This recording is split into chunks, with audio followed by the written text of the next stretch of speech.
भाई साहब Spiderman brand new day में इतनी सारी हिडन डिटेल्स हैं कि इस मूवी को एक मूवी बोलना ठीक नहीं होगा। ये पूरा का पूरा भाई एक पजल बॉक्स है। वार्निंग, इस वीडियो को देखने के बाद आप मूवी को दोबारा देखना चाहोगे फ्रेम बाय फ्रेम, क्योंकि आपको रियलाइज होगा कि आपने कितना कुछ मिस कर दिया। सबसे पहले भाई मार्वल स्टूडियोज का नया लोगो आ चुका है। इसमें पुरानी स्पाइडरमैन के सीन्स दिखते हैं, पीटर, नेड, एमजे सब साथ में। लेकिन शायद दोस्तों आपने एक चीज मिस कर दी कि पीटर हर एक सीन में धीरे धीरे कर गायब हो रहा है। ये सीधा रिप्रेजेंट करता है कि नो वे होम के बाद पूरी दुनिया वो भूल चुका है। बड़े क्रिएटिवली भाई प्रेजेंट किया है इसको कि इतनी छोटी सी चीज और इतना इमोशनल वेट। पीटर के अपार्टमेंट में एक बुलेटिन बोर्ड है, पूरा न्यूयॉर्क का मैप, जिसमें कि आप देख सकते हैं कि वो कोई एक्टिव केसेस को ट्रैक कर रहा है, इंक्लूडिंग दो बड़े नाम स्कॉर्पियन और टॉम स्टोन। मतलब देखा जाए तो भाई ये व्यक्ति सिर्फ और सिर्फ फोटो नहीं खींच रहा, ये फुल ऑन डिटेक्टिव बन चुका है। तो यहाँ पर दोस्तों आप पीटर का क्राइम बोर्ड भी देख सकते हो। स्पाइडरमैन नो वे होम का एंड दुखद था। पीटर एमजे को जो लेटर देना चाहता था लेकिन वो नहीं दे पाया। वो लेटर अभी भी वही है, उसी कॉफी कप के अंदर रखा हुआ है जो उसने उस दिन ऑर्डर की थी। और यकीन मानो दोस्तों ये डिटेल मेरे दिल पे लग गई। एक शॉट में स्पाइडरमैन एकदम उल्टा पुल्टा बैठा हुआ है। ये बिल्कुल वैसा ही है जैसे कि माइल्स मोरालेस और ग्वेन स्टेसी स्पाइडर वर्स के ओपनिंग में बैठे हुए थे। सेम इसी तरीके से हमको दुनिया उल्टी पुल्टी दिखती है। अगर दोस्तों आपने थोड़ी भी कॉमिक्स पढ़ी हुई है तो आपने इस कैरेक्टर को पहचान लिया होगा। जेन डिवॉल्फ का एमसीयू डिबुट इसी फिल्म में होता है। कॉमिक्स में स्पाइडरमैन की ये सबसे ट्रस्टवर्थी एलाई रही है। स्पाइडरमैन का आपको ये लीगो एम्परर पेल्पटिन तो याद ही होगा, जो कि हमको पहली बार होम कमिंग में दिखा था नेड के पास। यही सेम फिगर हमको स्पाइडरमैन ब्रांड न्यू डे में भी दिखता है। और बीच बीच में भाई ये जो छोटे छोटे शॉट्स आते हैं वो यूं ही नहीं आते।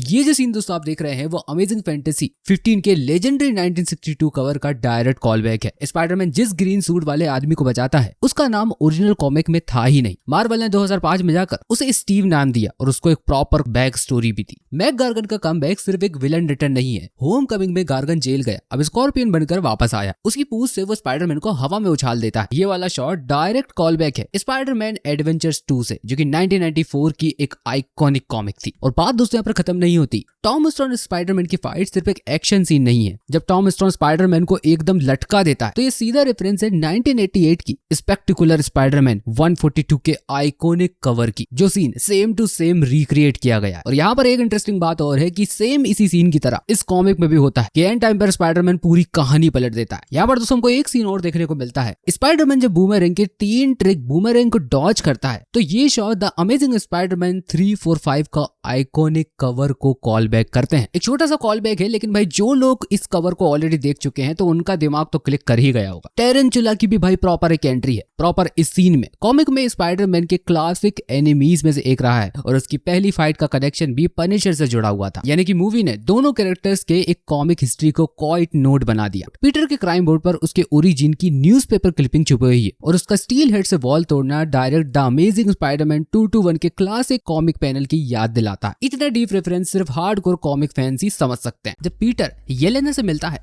तो येलेना उसे कहती है कि एवेंजर्स बड़ी बड़ी प्रॉब्लम्स को हैंडल करने के लिए है, जबकि स्पाइडरमैन छोटी छोटी प्रॉब्लम्स को हैंडल करने के लिए है। ये डायलॉग दोस्तों एक्चुअली एक मीनिंग बनाता है यहाँ पर कि हम ऑलरेडी ये जानते हैं कि येलेना का एक बहुत बड़ा रोल होने वाला है डूम्सडे में। और डॉक्टर डूम कितना ज्यादा खतरनाक है इस ट्रेलर ब्रेकडाउन में मैं ऑलरेडी बता चुका हूँ। अगर नहीं देखा तो प्लीज भाई एक बार देख लेना। स्पाइडरमैन येलेना से पूछता है कि क्या ये नया माइंड कंट्रोल रेड रूम से रिलेटेड हो सकता है। और मैं आपको बता दूं कि ये वही सोवियत ट्रेनिंग प्रोग्राम है जो कि हमको ब्लैक विडो 2020 में डिटेल में दिखाया गया था, जहाँ पर कि येलेना खुद इंट्रोड्यूस हुई थी। येलेना इस नए माइंड कंट्रोल को लैशी बोलती है, एक स्लेविक माइथोलॉजी का एक डार्क स्पिरिट जो कि ट्रैवलर्स को ट्रिक करता है। नेड और एमजे की पार्टी में जब पीटर जाता है तो पीटर को नेड के रूम में एक नया लेगो चुबे का मिलता है जो कि सेम डेथ स्टार सेट से है। इसी बोर्ड पर एक नोट पर हमको लिखा हुआ दिखता है कि इज ही ब्रिटिश। कहने का मतलब क्या स्पाइडरमैन ब्रिटिश हो सकता है, क्योंकि उसकी एक यूरोप साइटिंग्स हुई थी। और ये एक डायरेक्ट फनी विंक है खुद एक्टर टॉम हॉलैंड की तरफ, जो असल में एक ब्रिटिश है। नेड का स्पाइडर ट्रैकर ऐप जब बजता है तो उसकी जिगल रिंगटोन स्पाइडरमैन थीम से है, बिल्कुल वैसे ही जैसे कि एंड्रयू गारफील्ड के स्पाइडरमैन की रिंगटोन था अमेजिंग स्पाइडरमैन 2 के ट्रक चेस में। इसके बाद आती है भाई एक इमोशनल डिटेल। अपना नाम छुपाने के लिए पीटर खुद को मेनर्ड बुलाता है। मेनर्ड इसका मतलब उसके दिमाग में सबसे पहला नाम उसकी आंट मे का है। एमजे नेड को बताती है कि उसने एक सोललेस कॉर्पोरेशन में जॉब नहीं ली। ये कौन सी कंपनी है भाई अभी क्लियर नहीं है, लेकिन फैंस ऑलरेडी ये थ्योरी बना रहे हैं कि ये ऑस्कर के एमसीयू सेटअप की तरफ हिंट करता है, जो कि ऑलरेडी हमको मूवी में भी दिख चुका है और कॉमिक में तो भाई अच्छा खासा रेफरेंस है इसका। स्ट्रेस और ट्रॉमा के बाद जब पीटर कॉमा में चला जाता है तो वो एक वेब कोकून में उठता है। कॉमिक्स की दी अदर्स स्टोरी लाइन से सीधा कनेक्शन है, यहाँ पर कि स्पाइडरमैन अभी भी इवॉल्विंग पावर्स से जूझ रहा है। ब्रूस बैनर जब एम्पायर स्टेट यूनिवर्सिटी में बच्चों को पढ़ा रहे होते हैं तो यहाँ पीछे ये और आप बोर्ड पर लिखा हुआ देख सकते हैं Chrono dynamics. Avengers end game में इसका सीधा कनेक्शन टाइम ट्रेवल टेक्नोलॉजी से है। एंड गेम के बाद वो इस सब्जेक्ट का एक्सपर्ट हो गई। इसी सीन में ब्रेनर का एक स्टूडेंट पूछता है कि थानोस ने इन्फिनिटी स्टोन से रिसोर्सेस क्यों नहीं बनाए, हाफ पॉपुलेशन खत्म करने की बजाय। ये वही सवाल है जो कि फैंस सालों से पूछ रहे हैं और बात अब इतनी बढ़ चुकी है कि ये सारे के सारे क्वेश्चंस अब इन यूनिवर्स तक पहुंच चुके हैं। ब्रेनर अपना इनहेबिटर पीटर को बताता है और भाई मैं आपको बता दूं कि ये सेम डिवाइस शेंग-ची और शी हल्क में दिखाया जाता है। यहाँ तक कि दोस्तों इसका सीरियल नंबर ASM-14 हल्क और स्पाइडरमैन की पहली कॉमिक मुलाकात द अमेजिंग स्पाइडरमैन 14th का रेफरेंस। पीटर डेलमस डाली का एक शर्ट पहना हुआ है। ये सेम वही डाली है जो कि स्पाइडरमैन होम ट्रिलॉजी के तीनों मूवीज में अपीयर हुई थी, यानी कि Spiderman Homecoming, Spiderman far from home और स्पाइडरमैन नो वे होम, तीनों में भाई ये शर्ट्स हमको दिखी थी। इस हेलीकॉप्टर को क्रेन से बांधना ये सीधा याद दिलाता है टॉबी मैगवायर के स्पाइडरमैन मूवी के ओरिजिनल टीजर से, जिसमें कि एक ट्विन टावर के बीच हेलीकॉप्टर वेव से बांध दिया जाता है और इस टीजर को पूरे तरीके से चेंज कर दिया गया एक घटना के बाद। जेन जब हल्क को कंट्रोल करके डिपार्टमेंट ऑफ डैमेज कंट्रोल तोड़ने की कोशिश करती है